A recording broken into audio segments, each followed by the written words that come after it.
This year's Winter Olympics are being hosted in Italy. The Games are emphasizing sustainability. As a result, organizers are reusing existing venues and limiting new construction wherever possible. But the Winter Games are also increasingly global, shaped by cooperation among traditional winter sports nations and newer players like China. So how do these games promote international cooperation? I'm Mike Walter. Let's take it full frame.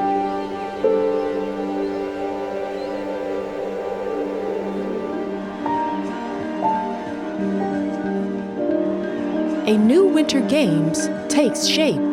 What's going to happen with the Olympics coming up? It's going to be tremendous. The ratings are just going to be through the roof. The number of ski resorts, the different manufacturers, the number of people interested in skiing and snowboarding has just increased dramatically, especially in China. With a growing audience in China. 当时我是看了索契那个冬奥会，然后呢就觉得哇好漂亮呀，然后呢我妈就挺开心的，然后就开始教我。Я думаю, что на Олимпиаде обязательно Китай покажет хоккей свой, и мы увидим, что такое настоящий китайский хоккей. Building a more sustainable Winter Games. The IOC has put a big effort on sustainability. And so these games in Milan Cortina are spread out over 6 locations. And that's going to be a big change. You're building out roads, you're building out new buildings, and you're building this whole new industry in a market that previously wasn't that important to the winter sports industry. It's tremendous. Winter sports go global. Next.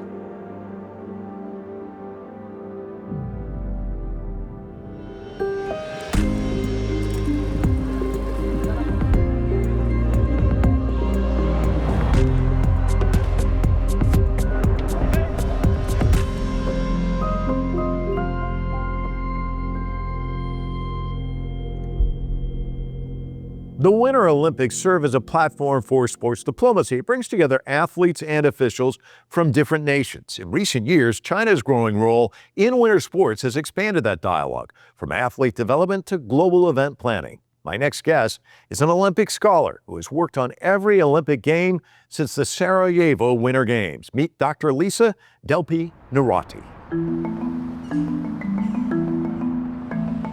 I met Dr. Delpy Neirotti in our studios in Washington.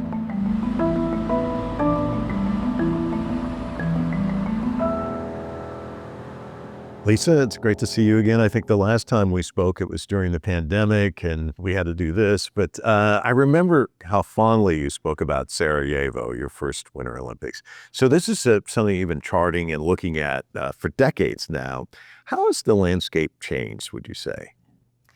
Well, the IOC has put a big effort on sustainability. And so these games in Milan Cortina are spread out over 6 locations.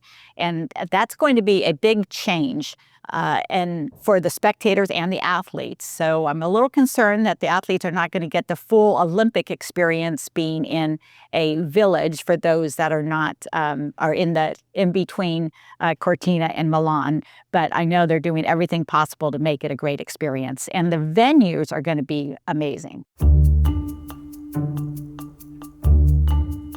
Dr. Lisa Delpy Neirotti is the director of the sports management program at the George Washington University School of Business. She has been teaching sport events and tourism management programs at the university for more than 30 years.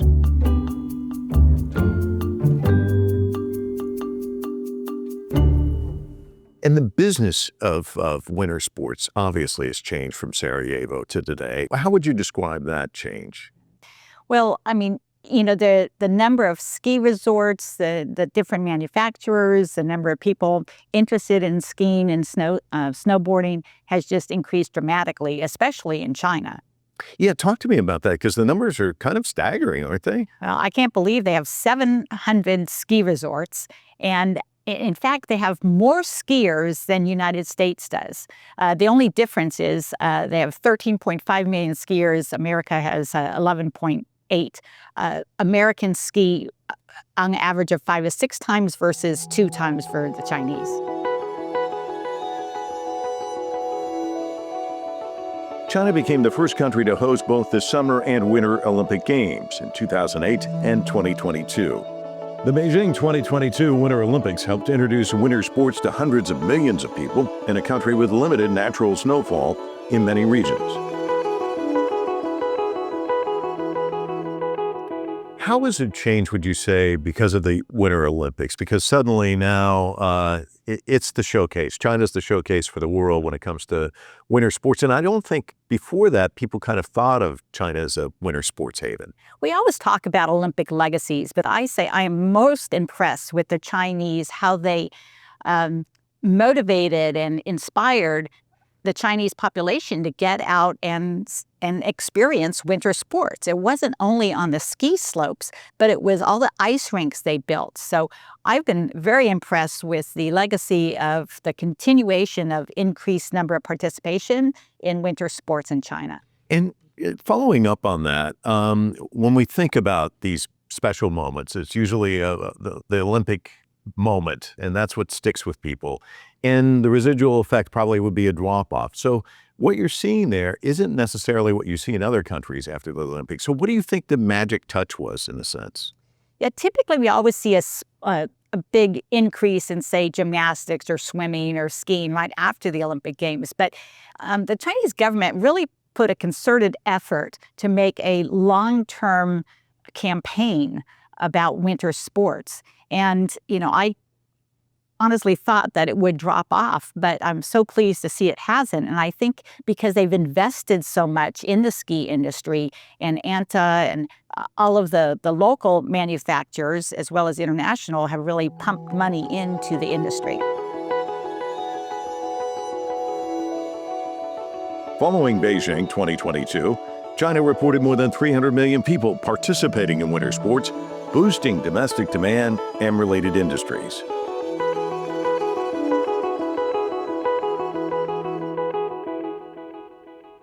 And you mentioned international relationships, entering new markets. How important is that, and how do you establish those ties?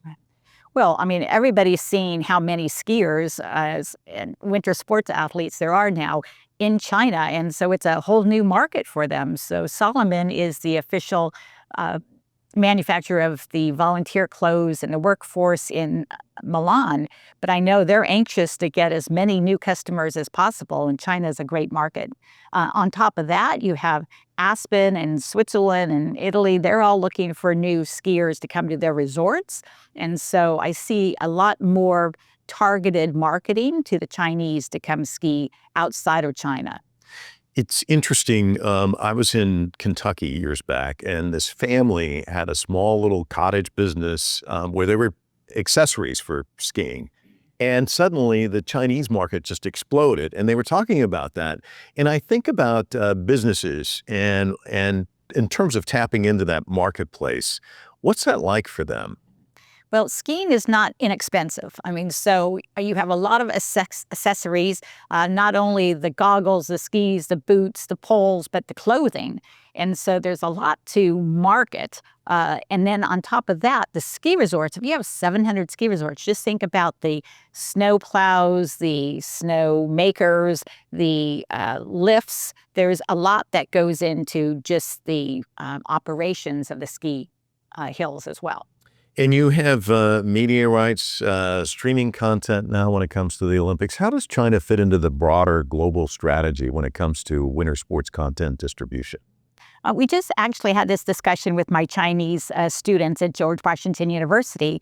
And it's interesting how so many young people are watching the broadcast, but then taking moments from that and going viral. So they'll find an athlete that they just is amazing or has an interesting story, and they'll snap that and then make a story, and that will go viral. So it's interesting how young people are maybe not looking at the whole broadcast, but when they do look at the broadcast, they'll identify something that catches their attention and then makes a story of it. So, it's interesting. You go to Sarajevo and it's dum, dum, da, dum, dum. You see one network, they've got it all. Now you've got all these different platforms. strategies have to change then? What are you seeing in terms of the landscape and how much it has changed from Sarajevo to today? Well, just look at NBC. You have coverage on every one of their platforms, from CNBC to all their social media platforms, their Peacock. So you have content on every single one of their channels, and a big push on social. You've been seeing the numbers increase for the International Olympic Committee's social media platforms, as well as NBC, and I'm sure the broadcaster in China.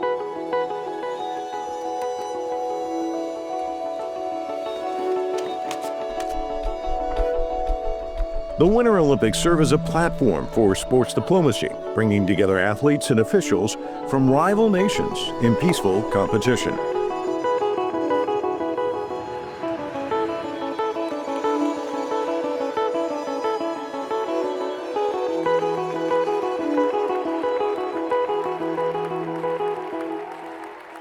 Yeah, think about Yao Ming enters the NBA. Suddenly they've got like this worldwide audience, a huge chunk there, obviously in China. And you think about the Olympics and the opportunities there. What are the opportunities for collaboration right now between China and some of these organizations, would you say? Well, since the 2022 Olympic Games, China's held multiple World Cups. So freestyle skiing, half pipe, big air. So those venues are being used, and it's because of those relationships they built during the Olympic Games and the beautiful venues.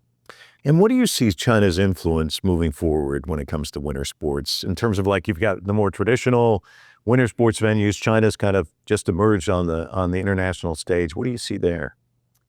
I mean, I think it's just going to keep growing, and people realize that the Chinese are a large population, have wealth, and it's a great opportunity to both sell products and for tourism. Let's backtrack to that first time we sat down and talked. We did the elbows. It was the coronavirus was like coursing across the world. I know you had concerns about maybe you weren't going to be able to make it to the Olympics. So take us back to then, and then talk to us about now, because I know you're gearing up to go to Milan. Right.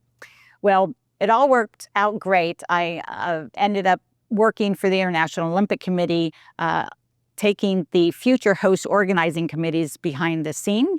And so I was able to be in the circle and experience the games. And I must say they were excellent, despite not having the big crowds that everybody anticipated. The competition was great. The venues were excellent. And so I think overall, congrats to pulling it off during a pandemic. Different experience, though, in a sense? I mean, that must have been surrealistic in a sense. I mean, because you're used to having zillions of people around, right? It is like a dream. I mean, there's never going to be anything like it, and we hope nothing will be like it in the future. But again, we were able to see excellent competition, and that's what the Olympic Games are about. It was unfortunate that more people did not get to experience it. You talked about that experience. Does it change at all over the years, or do you still get that spark every time you're near it? Leading up, we're always so busy, but I'm starting to get those butterflies and excitement to be with the world. It's just that once-in-a-lifetime opportunity that you get to experience a new location, and see how the games are different. I mean, I know these will be my 23rd Olympic Games, winter, summer, and if people say, aren't you tired of it? I said, no, because every time is different. You never know who that star is going to be. You never know where that, popular spot in the host city is going to be, where everybody gathers, and it's just that excitement of the unknown. Putting on the Olympics is such a Herculean task, and you've got to do all this stuff. But I think you taking 28 students is probably similar in the sense. You got to find hotel rooms.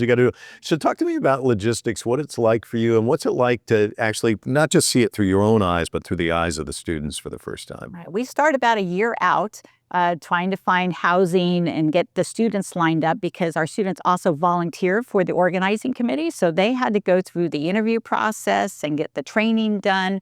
And so it's a long time coming. But now we're very excited to be able to contribute to the games, being volunteers, and we're spread across all the different venues in Milan. What are you looking forward to seeing? Well, I'll be positioned at the ice hockey venue, but I'm also have tickets to the opening ceremony and to some figure skating. How does geopolitics play into this? I know that's a question you get every time because there's always geopolitical tensions or trouble spots. And how do you see it playing out in Milan? Well, once again, the Russian and Belarus teams will not be there. There will be some athletes that are neutral athletes.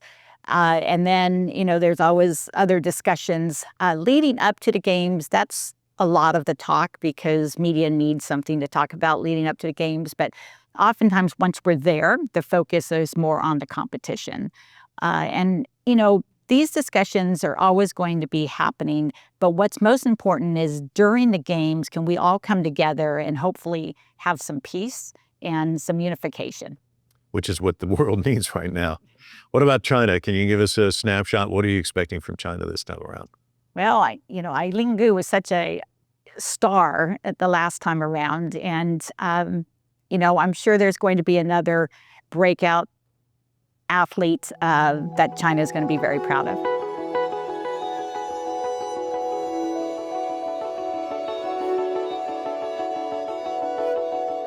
As climate change affects snowfall, countries including China are increasingly collaborating on artificial snow, green venues, and sustainable winter sports solutions.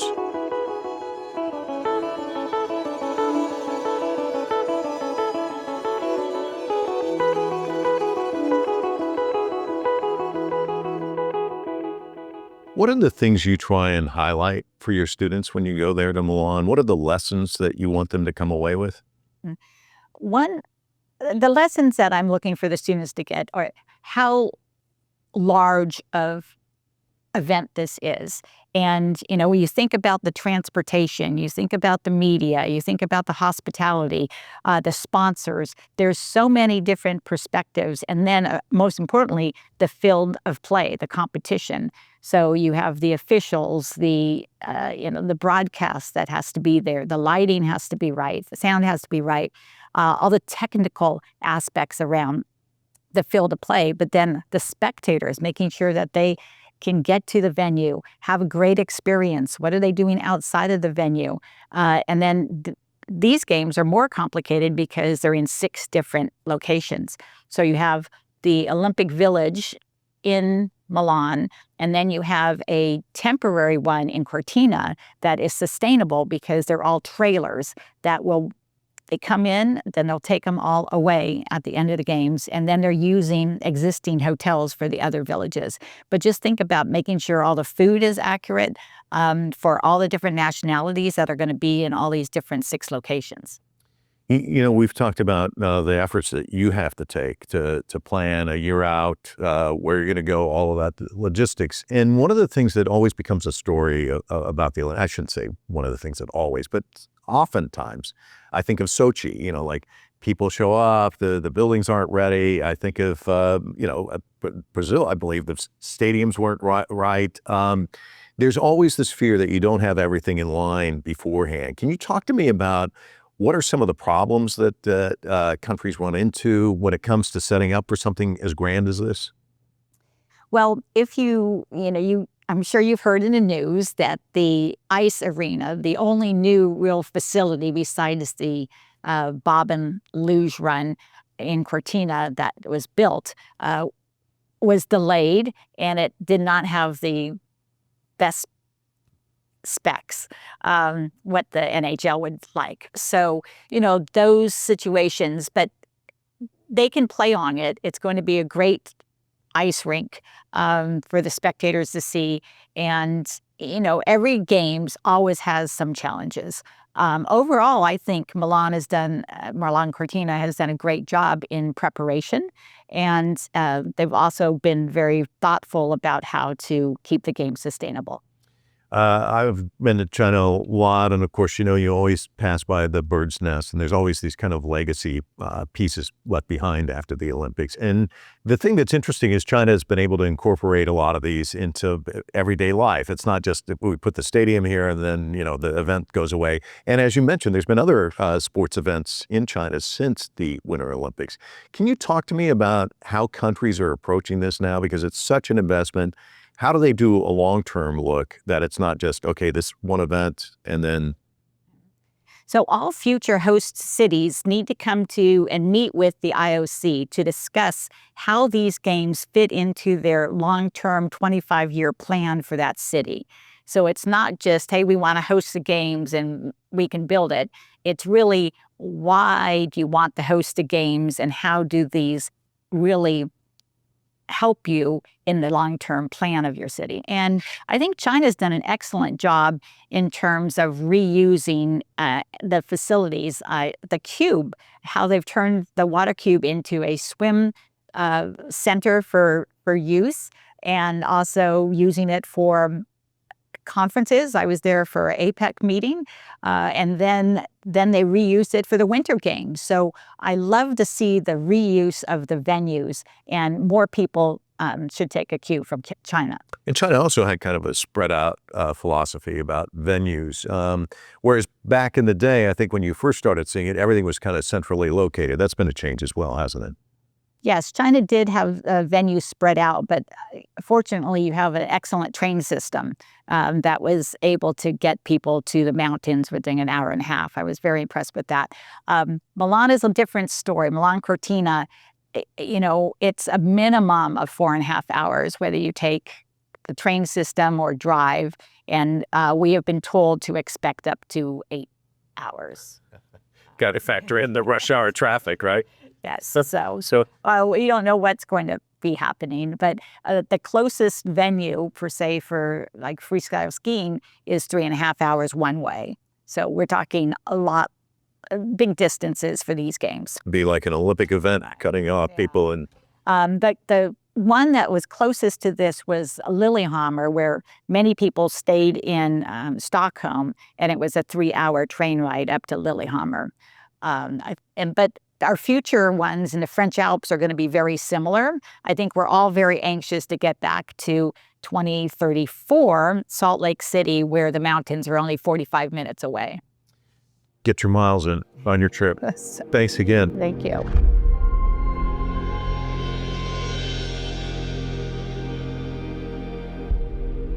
In China, the 2022 Beijing Winter Olympics sparked a boom in ice and snow sports. From figure skating to ice hockey, we meet the young people embracing winter sports.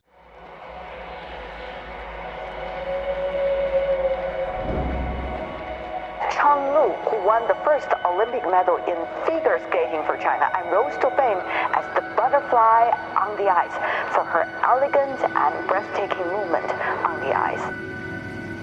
With this program, she says she wants to combine her Asian heritage with a sport that has been originated in the West. Chinese figure skater Chen Lu made history in 1995 when she became the first Chinese skater to win the World Figure Skating Championships. The Chinese have never won a gold medal in a major international competition. Chen Lu is in line to do just that here tonight. The two-time Olympic medalist has retired from competition, but she's still making her mark in figure skating. Chen now runs an academy where she trains the next generation of competitors. 从我退役以后，我就一直是希望能有机会把我自己的这些经历，把我的所学，能够教给中国的孩子们。哎呀，你好好表现，行不行？啊，别喊了，咱们好不好？啊，一说就得做动作，就得改动作，是不是？要是哪儿不对，咱不能闹脾气，好吗？好啊，拜拜。让这些孩子能够少走弯路，能够这个帮助这些喜欢滑冰的孩子们，这个使他们这个在他们的这条滑冰之路可以走得更顺，可以走得更高，其实这个是我一直想要做的事儿。往外摆啊，顶胯往外走，好的好的，身体转得早了，上体留住，摆腿。你一下压的时候，脚走了，身体还在这儿，腰必须得立起来，下蹲，下蹲，这是下蹲，下蹲，上体不能动，下蹲。很多这个父母会问说，哎，陈老师，那个我们家孩子什么时候能来学滑冰啊？我说几岁？2岁。我说再等等。就是他对这项运动的认知程度要比以前要高很多了。Chen grew up immersed in sports. Her father played on China's national hockey team, and her mother was a competitive ping pong player. 因为我父母都是搞体育的，那我从小呢是在体育大院长大的，所以可能这个家庭的这种环境吧，爸爸也觉得说，哎，这个滑冰又喜欢，然后也喜欢跳舞，就学花样滑冰挺好的。Chen married fellow figure skater and Olympic medalist Dennis Petrov. Their daughter, Anastasia, is following in their footsteps. 他去学，首先是他对这件事情有兴趣，并不是说完全是我的意愿，说哦你一定要去，没有，这个是他自己想要学。OK， 那我们肯定会很开心啊，那去支持他。当时我是看了索契那个冬奥会，然后呢就觉得哇好漂亮呀，然后呢我妈就挺开心的，然后就开始教我。哎，发力再果断一点啊，还是有点慢。如果跟我先生比的话，其实他老说我这个太严厉，但是我说，哎呀，你没见过中国妈妈有多那个虎吗？但是我觉得我其实还是挺宽松的对他们，包括安娜，其实滑冰就像我自己的这个成长经历，就我父母也没有。说我一定要怎么样，包括后期就是我每次去比赛，我父母从来没有要求过我说，哎，你一定要拿第几名，从来没有。最近他才看这个，就是我以前的视频，以前我没有刻意说，哎，安娜给你看看妈妈以前滑冰，从来没有。而且他也不觉得我怎么样。之前有个采访，那个问他说你觉得妈妈厉害吗？他说想了想，那个在我跳不成动作的时候，我觉得我妈挺厉害的。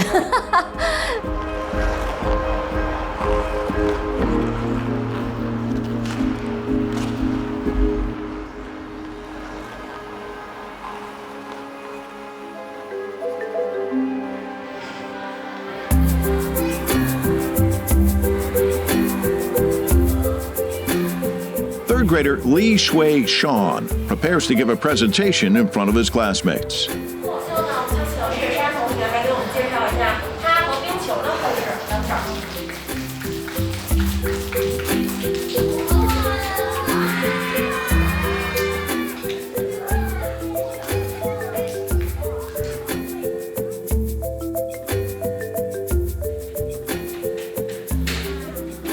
第一次看到冰球，我是在齐齐哈尔看到的。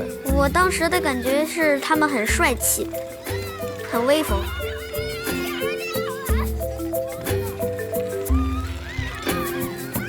我的老家是中国的东北，是一个冰雪的城市。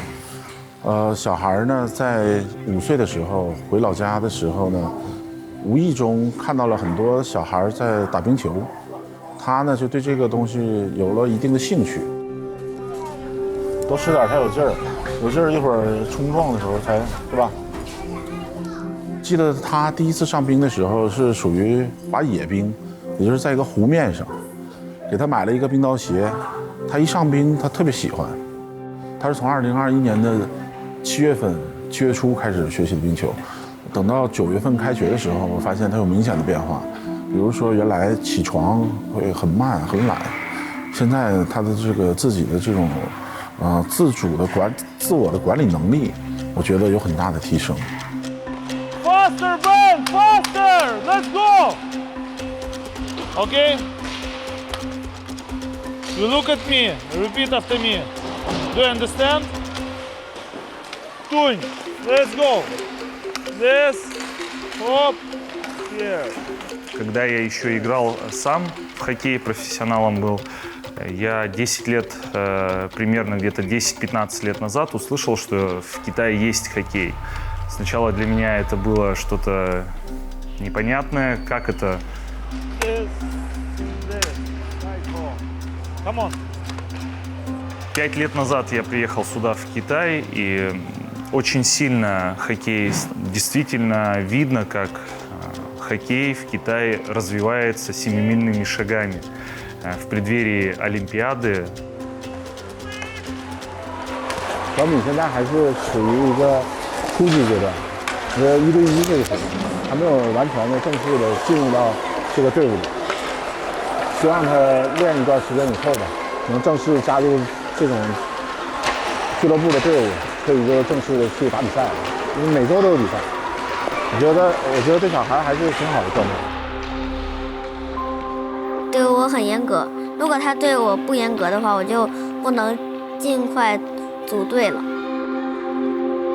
Что касается моих подопечных, ребят, именно Бена, с кем я работаю, мы не так давно работаем, буквально пару-тройку месяцев, но самое главное, у мальчика есть желание, глаза горят, поэтому отсюда есть небольшой, но есть результат. Hockey might have a short history in China, but the dedication of children like Lee show the promise of its popularity. Я думаю, что на Олимпиаде обязательно Китай покажет хоккей свой, и мы увидим, что такое настоящий китайский хоккей.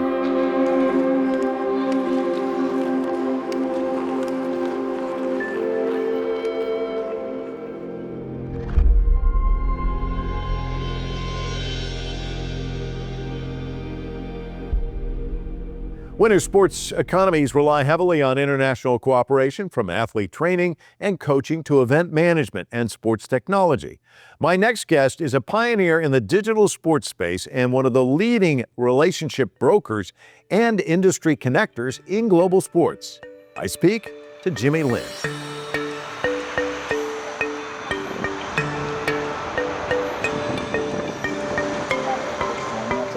I met Lynn in our studios in Washington. Sports management, these international partnerships, you've been involved, you've watched all of this stuff. Talk to me about the importance of these relationships and what you've witnessed and seen, and how does it all play out on the global stage? I think it's really important. I mean, the U.S. is by far the best market in terms of revenue generation, monetization, like how you make money. And the U.S. is the leader, but it's only 340 million people. But you look at some of these countries at 1.4 billion people, there are a lot of opportunities. So what I've done is I try to do is share U.S. best practices in sports, in London, in Rio de Janeiro, in Tokyo, in Beijing, in Doha. And for the most part, it's receptive. I'm not saying the American way is the way, but I'm like, this is how the U.S. makes money in sports, whether it's media, on the ticketing, on the sponsorship, on the commerce. And to a lot of these countries, that's new to them, and we're here to teach them.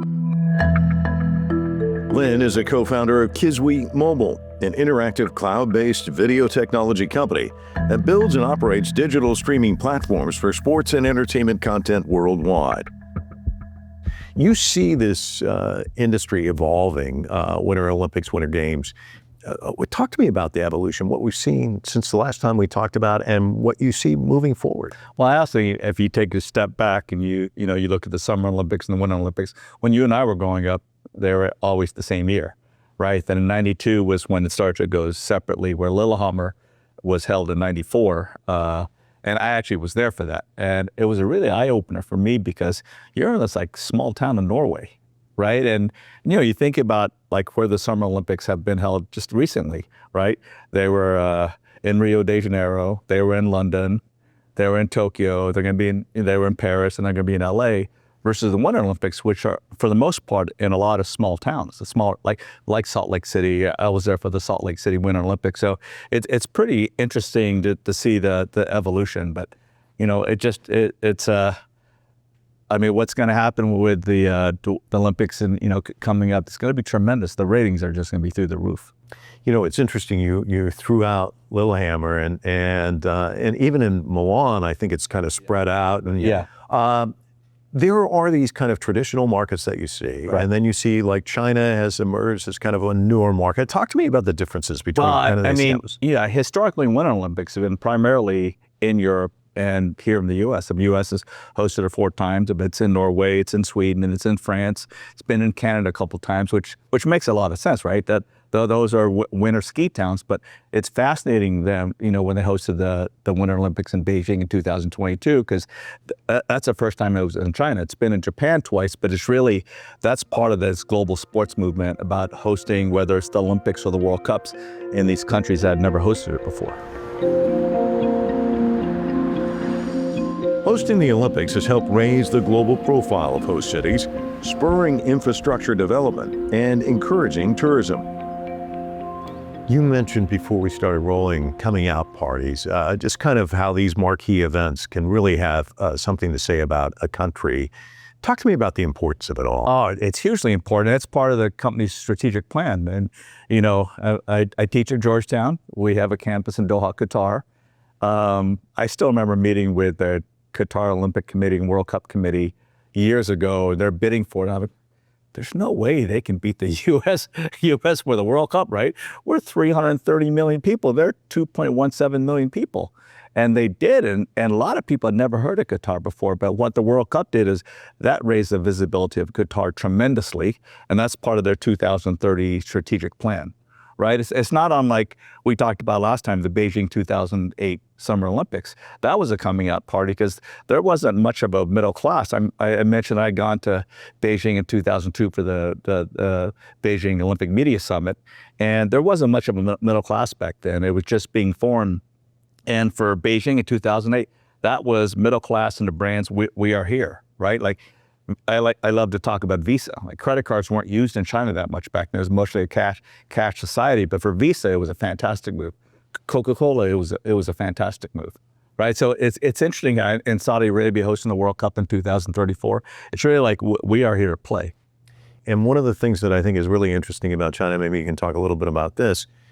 I've mentioned it before, you go, you see the bird's nest, it's used still. It's not just they built this facility and the Olympics are over. There's thought that goes into it. Can you talk to me about infrastructure, building infrastructure? Because this is really a commitment from these countries. And it's fascinating because a lot of the Summer Olympics games in these big cities, in LA, in Paris, in Tokyo, they already have existing venues. They don't have to build out a whole lot, right? I think London had to build out a couple things, but for the most part, you don't. But on the Winter Olympics, it's much different because they're in smaller cities. But what China did brilliantly was they used the 22 Winter Olympics to really invest heavily in winter sports. So I think the latest stats I read, there are over 400 million Chinese that are involved in winter sports. That's more than live in the U.S. But that's part of the plan. Then it has to do with infrastructure.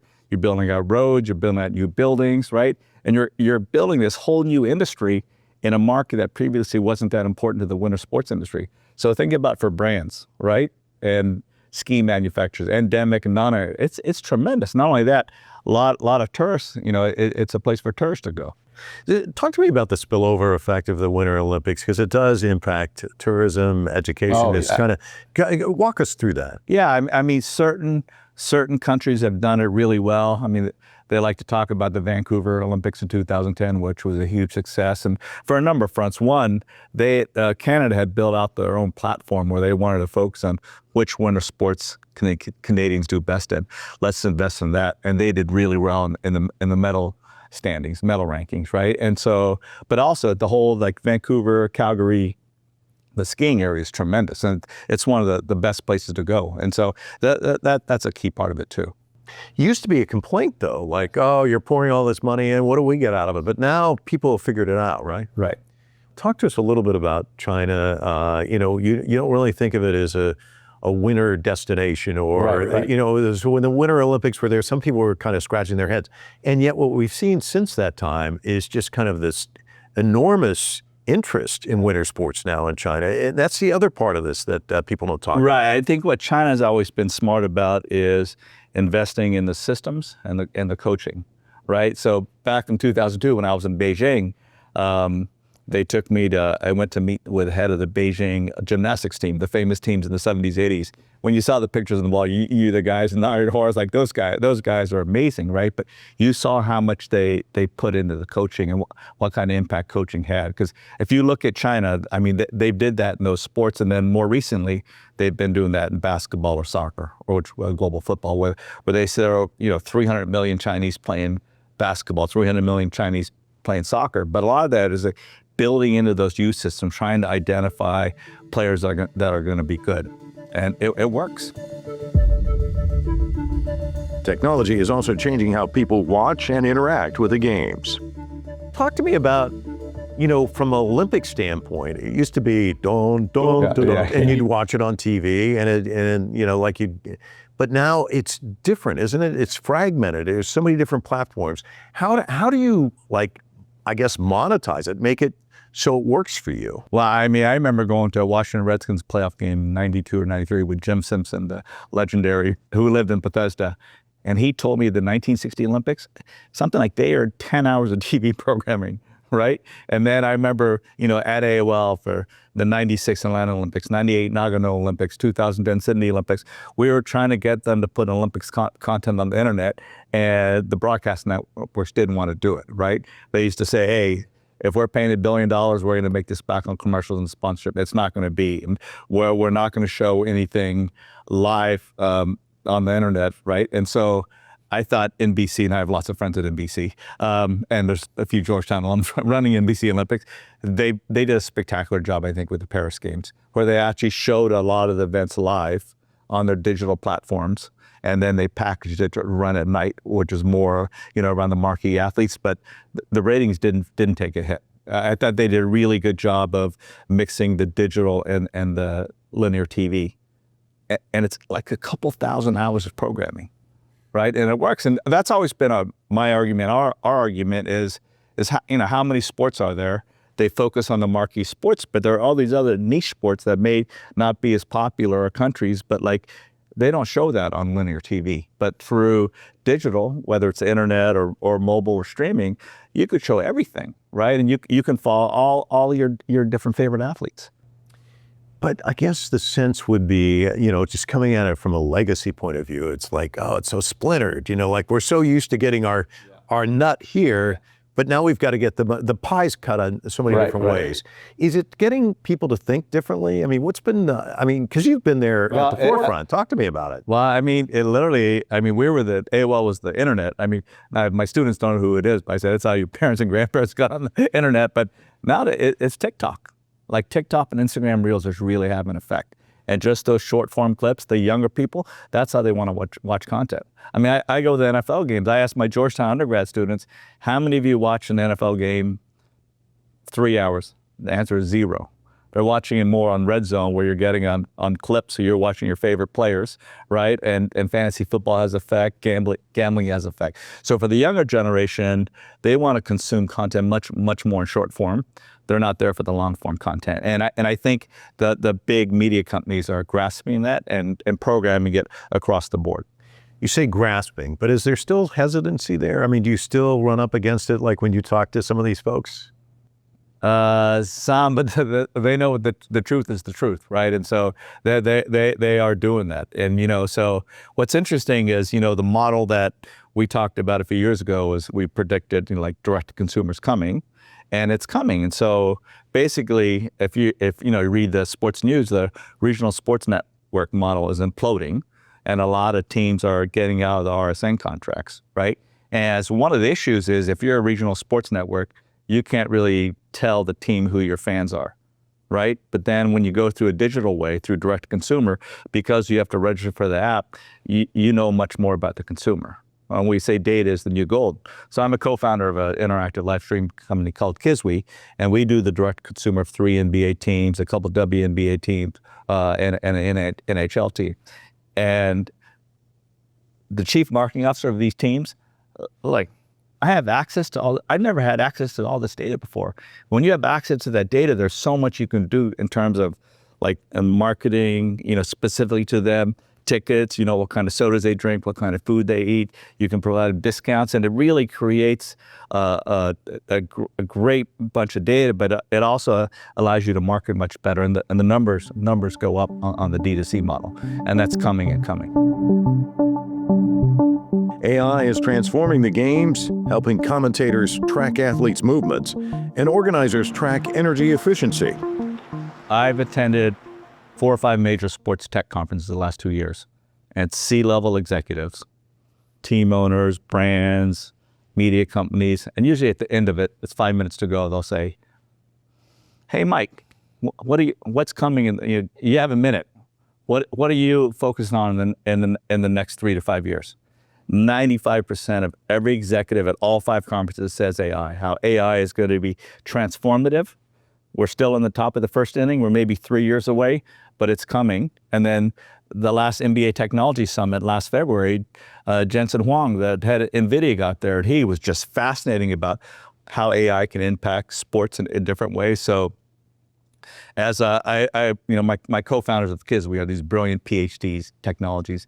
And as my one partner said, when I came here from Belgium in the 90s and I saw what the web browser can do and open up the web, that was transformative technology. I haven't seen another type of technology since AI. And when I hear people, one after another, brilliant people saying that, it's like what we went through with the internet in the mid-90s, right? It just so I'm putting more and more focus on AI. I'm pushing my students to go really study what AI is about, because it's going to have a big impact in health and many others. But I'm focused on the sports side, and it's definitely going to have a significant impact on the sports industry. Sustainability has become more and more important. Every bit, Olympics or World Cup, sustainability is a key part. Yeah, so talk to me about what you're seeing there, because you've been tracing this for some time. What are some of the things that stand out for you about sustainability? Well, one thing I thought was fascinating was Qatar. You have 2.2 million people, and you have these beautiful new football stadiums.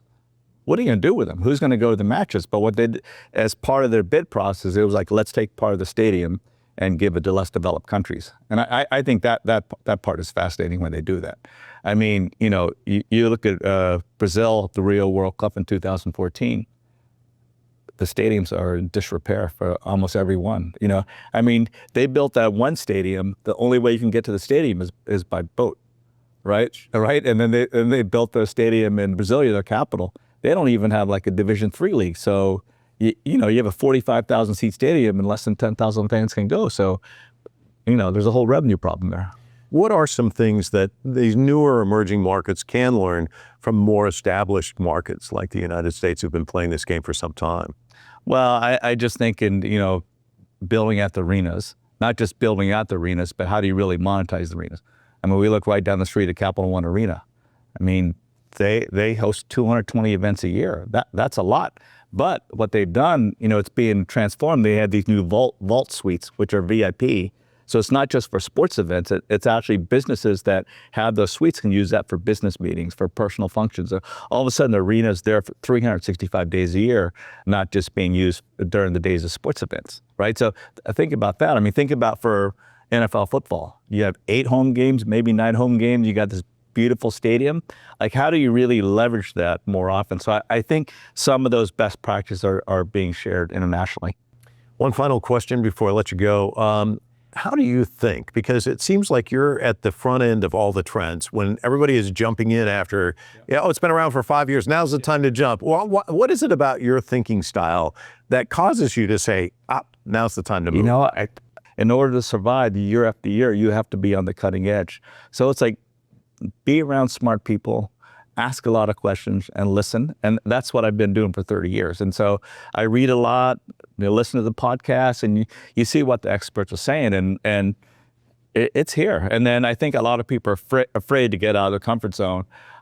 I guess AOL taught me well. And, you know, I was at AOL 14 years. So it was year after year, the business model changed and you had to push to survive. And now I'm doing the same thing with our company, Kiswe now. Like every year there's a different change. So you have to be on top of these trends in order to survive.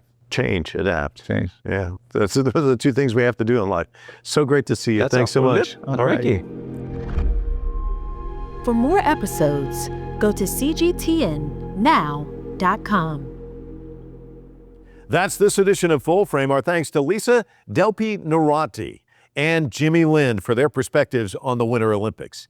If you know other visionaries you'd like to see on our show, email us at fullframe@cgtnamerica.com. And from all of us at Full Frame, thanks so much for watching.